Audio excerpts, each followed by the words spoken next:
Hello, this is cybersecurity expert Reginald Andre, and we are on day 18 of 31 of going live, all about celebrating National Cybersecurity Month. And today my video is all about keeping hackers from making your company be on the news. Dickey's Barbecue, which is a national chain, actually one of the biggest national barbecue joints in the U.S., the biggest national barbecue restaurant in the U.S., announced about 3 days ago that 156 of their stores were got hacked, and the bad guys are now selling customers' credit cards information as low as $17 a piece. So today's video is going to talk about, for your business, how to make sure that you don't become on the news. What is it that you need to take care of to ensure that your customers' data is secure, so that when you're taking in that information, that that hackers can't get into your systems. And although Dickey's is working with the FBI right now, and they're not releasing exactly how it happened, my video again is just to talk about different things that you need to ensure, so that if your business, if you have either a retail environment, a restaurant, or whatever the case is, but if you're taking credit card information, there's several things that you can learn from today's video to talk about that. And please be sure to like and subscribe if you haven't already. That way, when I do go live, because as you see, I don't go live the same time every day, you can get notified. So let's get right to it. So the first thing that you're going to want to do for your business is your POS system. Unfortunately, restaurants, the POS system, which is called point of sale, this is one of the last things I see restaurants and other retail places upgrade, because for them, if it's not broke, they don't fix it. And I've seen a lot of places where these businesses have their POS systems running Windows 7, which is no longer supported by Microsoft. They're running Windows XP, which is really not supported by Microsoft. And that is one easy way for bad guys to essentially get into the system and get into your system. So every time that you're getting the customer's credit card information, because your operating system is not secure, there's ways that the information, when that credit card is going through the system, the bad guys can easily get it. The second thing that you're going to want to do is you're going to want to incorporate stopping the swiping, which is that magnetic reader. Right now, the credit card companies, the Visa, the MasterCards, American Express, they're still giving grace to businesses, especially larger businesses that may still be transitioning to now what the chip reader is. But I would highly recommend that be an investment that you make, that you stop taking, you stop doing the swiping of credit cards, and you now incorporate the chip reader. Because with the chip reader, what that does is it sends an encrypted message from the credit card to the terminal service, which is usually like the credit card machine, basically. And when that information is transitioned or transferred, there's no real credit card information that's actually transferred. It's all encrypted.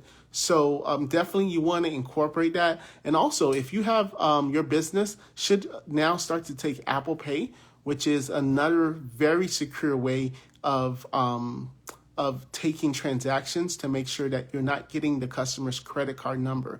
And I know, like at my business, for example, we sometimes have customers that want to take payments over the phone, and then our office manager will then just basically type in the customer's credit card number. So if you're a type of business where you take phone orders or credit cards over the phone, try your best to stop that, because that's just another way of unsecuring the client's information. Because what could happen is, maybe your office manager, she's writing it on a notepad paper, she's writing it in a Word doc, she's maybe just wanting to be thorough and saying, okay, I'm just going to go ahead and write down the credit card number on a notepad, and then now she throws it away and she forgets to shred it, and now the bad guy is dumpster diving and they see that credit card number. Or maybe they put it in a Word document, they hit the save button, then that computer gets hacked, and now the bad guys get the information. So always encourage your customers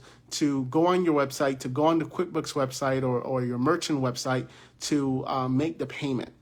So now as a consumer, I wanted to just give you some tips as far as how to make sure that you are protected, because just like for your business, you want to be sure that when your employees are out and about and using the company credit card, what tips can you give them? So I'm going to go ahead and say this very similar thing. If they're somewhere and it's time to make the payment, encourage that you use the chip reader.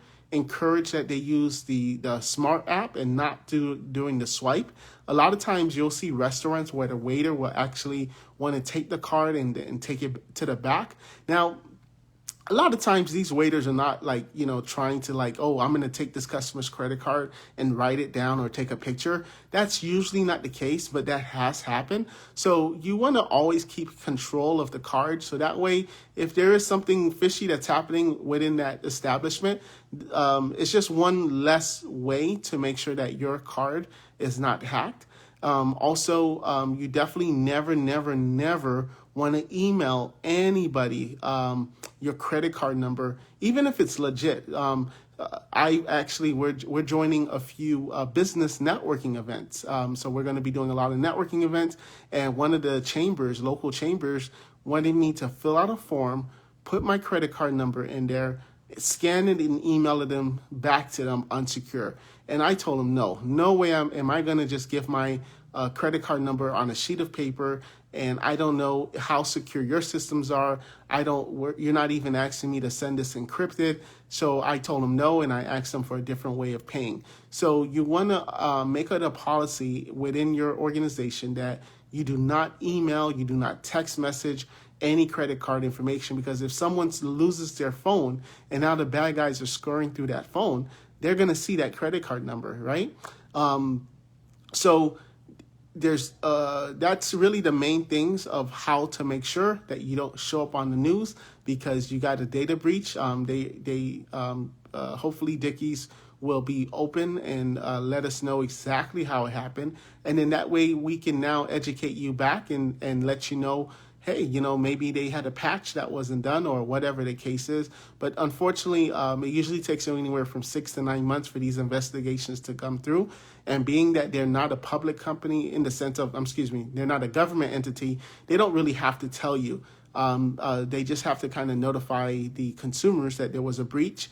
And luckily, because it is a credit card, if you do get a charge on your credit card, and you do not know about this charge, you can call your bank within a reasonable amount of time, and they will typically do a chargeback, and you'll get your money back. But think about it. The bad guys are selling your credit card, not your credit card, but these 3 million people's credit card for only $17. All the hassle that you have to now go through about all these fraudulent charges. You have to maybe fill out papers from the bank stating it wasn't you, and if it's a debit card and your funds, it's taking up all of your available funds, and it's just a pain. All for $17, and it's being sold on the dark web. So speaking of dark web, that's going to be a topic this week, and I'll tell you about how people are actually buying these credit card numbers for $17. So we'll see you tomorrow at day 19 regarding a topic that will be told to you tomorrow when you tune in. All right, take care. Bye-bye.